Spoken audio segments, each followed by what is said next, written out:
ఘనమోత్కంఠత గోపికల్ భయమునన్ కంసుండు వైరగ్ర్యా సామాగ్రించి చుపాలముఖ్య నృపతుల్ సంబంధులై వృష్ణులున్ ప్రేమన్ మీరలు భక్తి మేము ఇది చక్రింగంటి మెట్లైన నుద్ధామ ధ్యాన గరిష్ఠులైన హరిచందన్వచ్చు ధాత్రీశ్వర అంటారే. అలా స్థాన శుశ్రూష, దేహ శుశ్రూష, ఆత్మ శుశ్రూష, గురి విశ్వాసము, ఈ భావాల చేత గురుసేవ చేత తరించిపోయిన వాళ్ళు ఎందరో.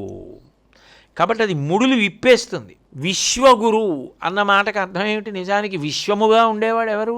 విష్ణువే, భగవంతుడే ఉంటాడు. విశ్వం విష్ణు, విష్ణు సహస్రనామానికి మొట్టమొదటిది అదే కదా. అంతర్బహిష్య తత్సర్వం వ్యాప్య నారాయణ స్థిత దృశ్యతే శ్రూయతేపి వా. చూసే దాంట్లో, వినపడే దాంట్లో అంతటా ఆయన తప్ప వేరొకటి లేదు. అంటే విశ్వము విష్ణువై ఉన్నాడు.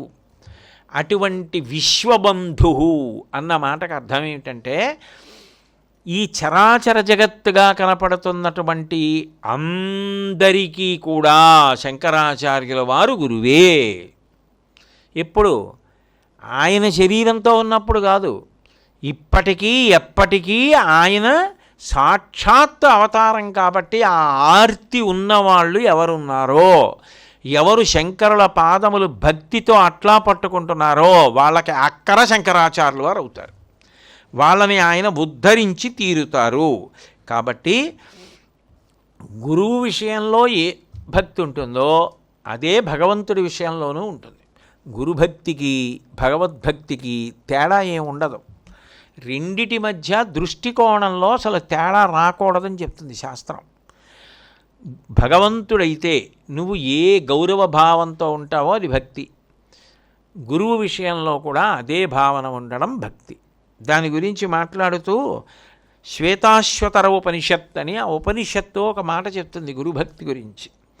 యస్య దేవే పరాభక్తి యదా దేవే తథా గురు తస్యైతే ఖడితా హ్యర్థా ప్రకాశంతే మహాత్మనః. భగవంతుడి విషయంలో భక్తి ఎట్లా ఉంటుందో గురువుగారి విషయంలో కూడా అట్లా ఉండగలిగితే గురువుగారు చేసిన ఉపదేశం నీకు ఉద్ధరణ హేతువుగా కార్యరూపాన్ని ధరిస్తుంది. మీకు భగవంతుడు పని అప్పచెప్పాడు అనుకోండి, మీరు ఈ పని చేసి పెట్టండి అని అడిగాడు అనుకోండి, మీరు చేసి పెడతారా? చేసి పెట్టరా? గురువుగారు కూడా మీరు చెయ్యగలరు అని ఏదో చిన్న పని అప్పచెప్పారు అనుకోండి, మీరు ఆ పని చెయ్యరు, మీరు చేశారో చెప్పరు, చేయలేదో చెప్పరు. అప్పుడు అది గురుభక్తి ఎందుకు అవుతుంది? ఎట్లా అవుతుంది అది? అది గురుభక్తి అవ్వదు. అంటే గురుభక్తి అన్న మాటకు అర్థం ఏమిటంటే దైవమునందు నీకు భావన ఎలా ఉంటుందో గురువు యందు కూడా అటువంటి భావన ఉంటే గురుభక్తి. అభేద దృష్టి ఉండాలి. శంకరాచార్యులు వారిని పట్టుకుంటే భగవంతుణ్ణి పట్టుకున్నట్టే. ఇంకా మళ్ళీ భగవంతుణ్ణి పట్టుకోలేదన్న మాటే లేదు. శంకరుల యొక్క పాదములు పట్టుకుంటే చాలు, ఆయనే భగవంతుని యొక్క పాదములు అందించేస్తారు మనకి. కాబట్టి ఆ ఉపనిషత్ ఏమంటుందంటే యస్య దేవే పరాభక్తి యదా దేవే తథా గురు. దేవతల యందు నీకు ఎటువంటి భక్తి ఉన్నదో గురువు యందు అదే భక్తి ఉండాలి. తస్యైతే ఖడితా హ్యర్థాః. ఎవరికైతే అట్లా భక్తి ఉందో ప్రకాశంతే మహాత్మనః. వాళ్ళకి గురుబోధ ఫలిస్తోంది, వాళ్ళకి ప్రకాశిస్తోంది, వాళ్ళని ఉద్ధరిస్తోంది. అది మాత్రం ఉండి తీరాలి సుమా అంటుంది. కాబట్టి ఆయన విశ్వబంధు. విశ్వమంతా కూడా ఆయన బంధువులే. ఆయన విశ్వమునంతటినీ కూడా తన బంధువుగానే చూస్తారు. అంటే అక్కరకు రావడానికి పరిగెడుతూ ఉంటారు. నేనింతవాణ్ణి, నన్ను పిలిస్తే వెళ్ళాలి అని కాదు, నేను ఎప్పుడెప్పుడు అక్కరకు రావాలని తాపత్రయపడుతూ ఉంటారు. గురువుగారిని మనం కానీ శంకరాచార్యుల వారి దగ్గరికి వెళ్ళి నతలోక బంధో ఒక్కసారి వంగి నమస్కరించినంత మాత్రం చేత ఆయన అనుగ్రహిస్తారు. ఎవరిని అంటే ఎప్పుడో ఆయన శరీరంతో ఉన్నప్పుడు ఉన్న వాళ్ళని కాదు, అప్పుడు కాదు, ఇప్పుడు కాదు, ఎప్పుడైనా ఆ నమ్మకం ఉన్న వాళ్ళని శంకరాచార్యుల వారు ఉద్ధరించి తీరుతారు. అందులో ఏ విధమైన అనుమానము నువ్వు పెట్టుకోక్కర్లా. దేవతల విషయంలో నీకు ఎట్లా అనుమానం ఉండదో, నువ్వు ఎంత నమ్మకంగా ఆర్తో జిజ్ఞాసురర్థార్థి జ్ఞానీచ భరతర్షభ అని పెట్టుకున్నావో గురువు విషయంలో కూడా అంతే. శంకరాచార్యుల వారు నిన్ను అట్లా ఉద్ధరించగలరు. అటువంటి గురువు కాబట్టి ఆయన శుభోదయాయ నమః. ఉదయం, శుభోదయం అని రెండు మాటలు. ఉదయము అంటే చీకటి పోయి వెలుగు రావడం అంటే సూర్యోదయం. శుభోదయం, శుభోదయం అంటే ఆ వచ్చిన వెలుతురు సద్వినియోగం చేసుకుంటే అది శుభోదయం. చూడండి, ప్రభాతం, భాతం కాంతి, కాంతి రావడానికి ముందున్న కాలం ప్రభాతం, కొద్దిగా చీకటి ఉంది. సుప్రభాతం ఎప్పుడు మనం భగవంతుని యొక్క చింతన యందు గడిపితే సుప్రభాతం. ఇంకా కొద్దిగా చీకటి ఉంది అని ఆ చీకటిని ఈశ్వరుణ్ణి నిద్రలేపడానికి భావజాలమునందు ఉపయోగించాడు. ఉపయోగించి శ్లోకములు చదివి భగవంతుని యందు తన్మయత్వాన్ని పొందాడు కాబట్టి సుప్రభాతం. అట్లా ఉదయం, శుభోదయం.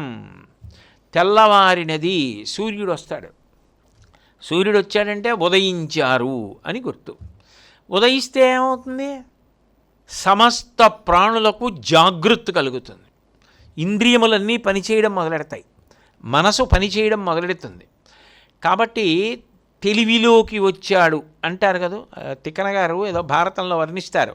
నీరజాకరములు నిష్ఠయై చేసిన భవ్యతపంబు ఫలమనంగా దినసముఖాకి నందిత చక్రయుగ్మకంబులయనురాగంపు బ్రోవనంగా హరిహర బ్రహ్మ మహానుభావంబులొక్కటింకాగరగిన గట్టి అనగా అతుల వేదత్రయలతికాచయము పెనుబొందన్ పుట్టెడు మూల కందమనగా అఖిల జగముల కందెరయగుచు జనసమాజ కరపుట హృదయ సరోజములకు ముకుళనంబును జృంభణంబున నర్చి భానుబింబంబు పూర్వాద్రిపై వెలింగే అంటారు విరాట పర్వంలో.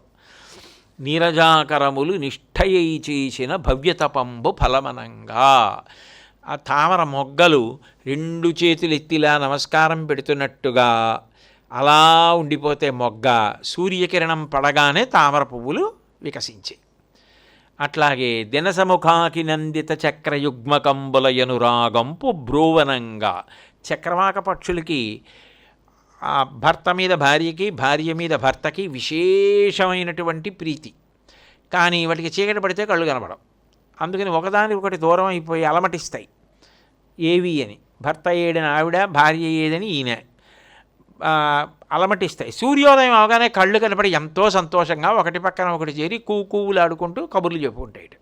అందుకని చక్రయుగ్మకంబులయనురాగంపు బ్రోవనంగా హరిహర బ్రహ్మ మహానుభావంబులొక్కటింకాగరగిన గట్టి అనగా, సృష్టికర్త, స్థితికర్త, ప్రళయకర్త కలిసిపోయి పరబ్రహ్మము ఈ కంటితో చూడ్డానికి వీలుగా దివ్ ప్రకాశమై నిలబడితే వెలుగుల ముద్దగా, దానికి తోడు 3 వేదములు ఏ దుంపలోంచి పుడుతున్నాయో ఆ దుంప ఆకాశంలోకి వచ్చి నిలబడితే ఎలా ఉంటుందో అటువంటి దుంపగా, అఖిల జగముల కందెరయగుచు లోకాల్లో ఉన్న అన్ని ప్రాణులు కళ్ళు తెరుచుకునేటట్టు చేసి, జన సమాజ కరపుట హృదయ సరోజములకు ముకుళనంబును జృంభణంబున నచ్చి, చేతులని సరోజాలు కమలాలు ఇలా ముడుచుకుంటాయి. అంటే అందరూ నమస్కారం పెడతారు, హృదయములు వికసిస్తాయి, తెల్లవారింది అమ్మయ్య అని.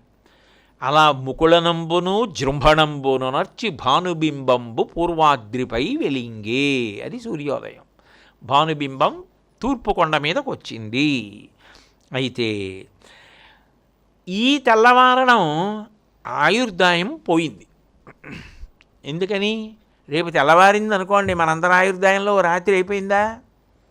అప్పుడు ఆయన చాలా తెలివిగా ఆయుర్దాయాన్ని గ్రసించేస్తున్నాడు. ప్రత్యాయంతికతాః పునర్న దివసాః కాలో జగద్భక్షక, కాలస్వరూపంతో జగత్తుని భక్షించేస్తున్నాడు. కానీ గురువుగారు ఏం చేస్తారు అంటే ధర్మానురక్తిని కల్పించి, శాస్త్రానురక్తిని కల్పించి ఆ కాలము సద్వినియోగం అయ్యేటట్టు చేస్తాడు. ఒరే, తెల్లవారుజామున నిద్రలే, లోకబాంధవుడు ఆకాశంలో వచ్చేటప్పటికి ఇంకా నువ్వు పడుకుని ఉండకూడదు, కనీసం లేచిపోయి ఉండాలి నువ్వు ఆ పాటికి. లేకపోతే కృతఘ్నఘ్నాయ దేవాయ జ్యోతిషాం పతయే నమః. అది కృతఘ్నత. భగవానుడు బింబం వచ్చేసేటప్పటికి ఇంకా పడుకుని ఉంటావా, లే అంటాడు. గురువుగారు చెప్పారు, ఉత్తిష్టోత్తిష్ట గోవింద ఉత్తిష్ట గరుడధ్వజ ఉత్తిష్ట కమలాకాంత త్రైలోక్యం మంగళం కురు. విశ్వామిత్రుడు రాముణ్ణి లేపలా, కౌసల్యా సుప్రజా రామ పూర్వా సంధ్యా ప్రవర్తతే ఉత్తిష్ట నరశార్దూల కర్తవ్యం దైవమాంధికం. లేచి దైవానికి సంబంధించిన కార్యక్రమాలు చెయ్యాలి, లే అంటాడు.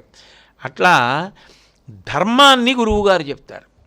మీరు ఏ ధర్మాన్ని ఆచరించారో, ఏ శాస్త్రాన్ని పట్టుకున్నారో అది శుభోదయం.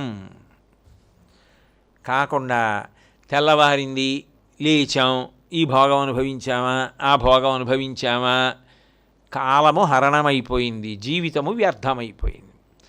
ఉదయం శుభోదయం. ఉదయము శుభోదయం ఎప్పుడైంది? ధర్మాన్ని ఆచరించిన నాడు. అందుకే ఆ ప్రహ్లాదుడు కమలాక్షునర్చించు కరములు కరములు శ్రీనాథు వర్ణించు జిహ్వ జిహ్వ సురరక్షకుని చూచు చుట్కులు చుట్కులు శేషసాయికి మ్రొక్కు శరము శరము విష్ణునాకర్ణించు వీనులు వీనులు మధువైరిద విలిన మనము మనము భగవంతు వలగొను పదములు పదములు పురుషోత్తముది మీది బుద్ధి బుద్ధి చక్రహస్తుని ప్రకటించు చదువు చదువు కుంభినీదవు చెప్పెడి గురుడు గురుడు తండ్రి హరిజేరుమని ఎడి తండ్రి తండ్రి అంటాడు. గురువు ఏం చెప్తాడంటే, భగవంతుణ్ణి చేరు, దానికి ధర్మాచరణం చెయ్యి, కాలంలో ఎప్పుడు ఏం చేయాలో అది చెయ్యి అని కర్తవ్యం చేయిస్తూ ఉంటాడు. మంచి పనులు చేయిస్తూ ఉంటాడు.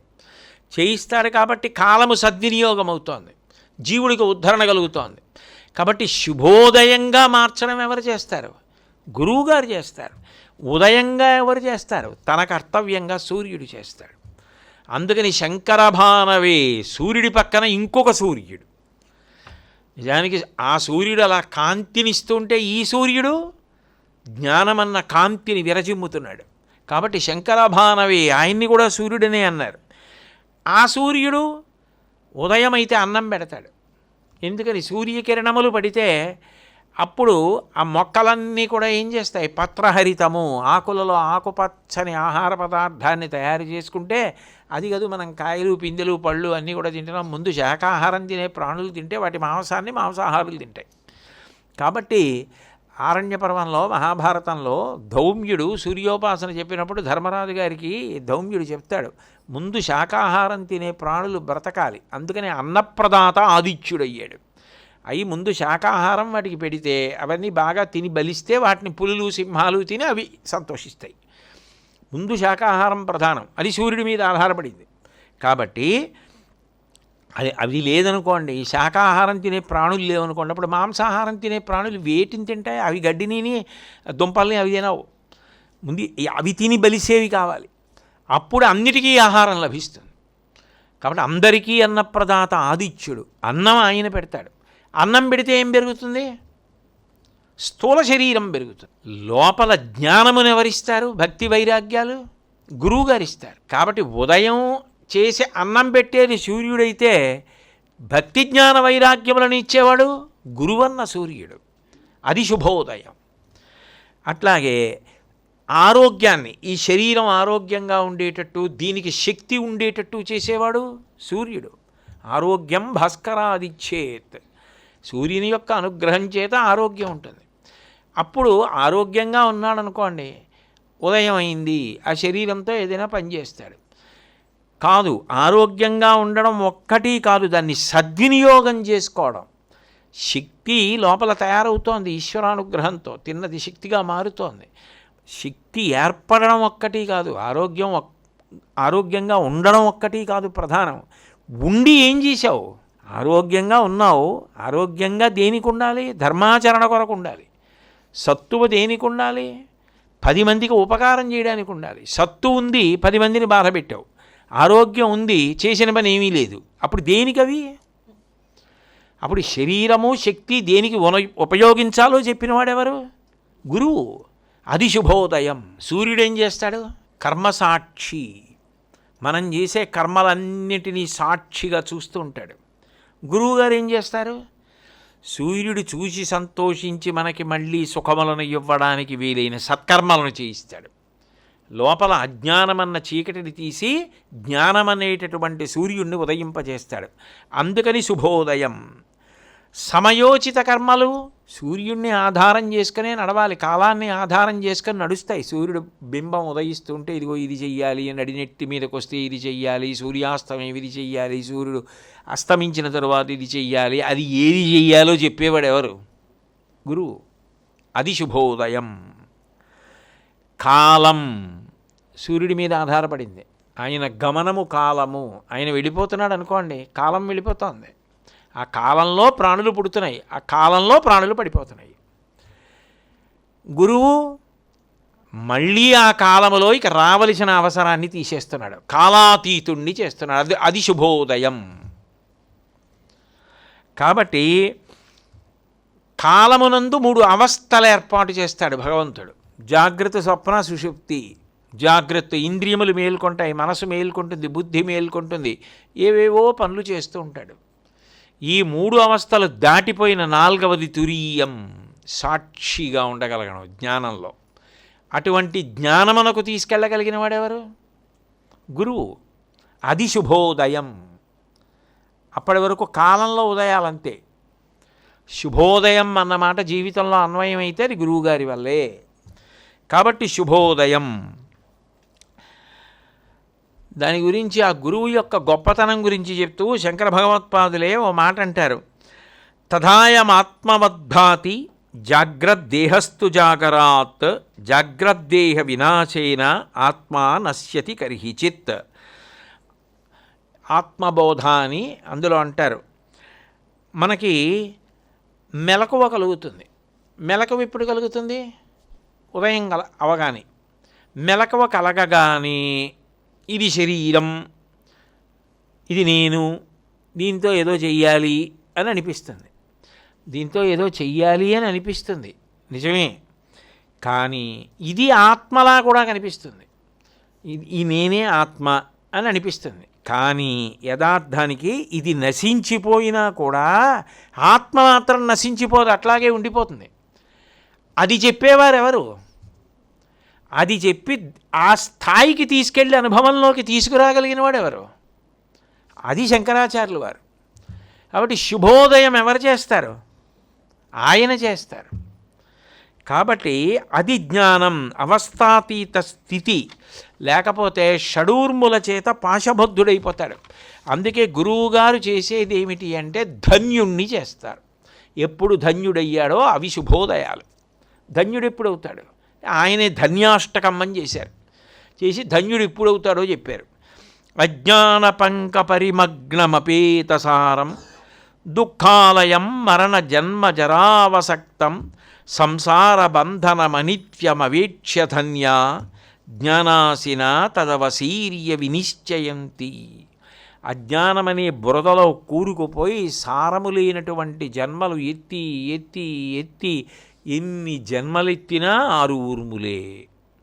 జననము, ఆకలి, దప్పిక, శోకము, మోహము, జర, మరణము. ఈ దుఃఖములనే అన్ని శరీరాలు అనుభవిస్తూ ఉంటాయి. ఇలా అనుభవించవలసిన అవసరం లేకుండా గురువు ఏం చేస్తాడంటే జ్ఞాన ఖడ్గమునిస్తాడు చేతికి. ఇచ్చి ఆ జ్ఞాన ఖడ్గముతో నీ పశుపాశములను కోసేసుకో అంటాడు. ఎప్పుడైతే పాశములు తెగిపోయాయో అప్పుడు పశుపతి అయిపోయాడు. పశుపతి యందు ఐక్యమైపోయాడు. ఇప్పుడు ఈ జ్ఞాన ఖడ్గము గురువు చేత పొందినదేదో అది శుభోదయం.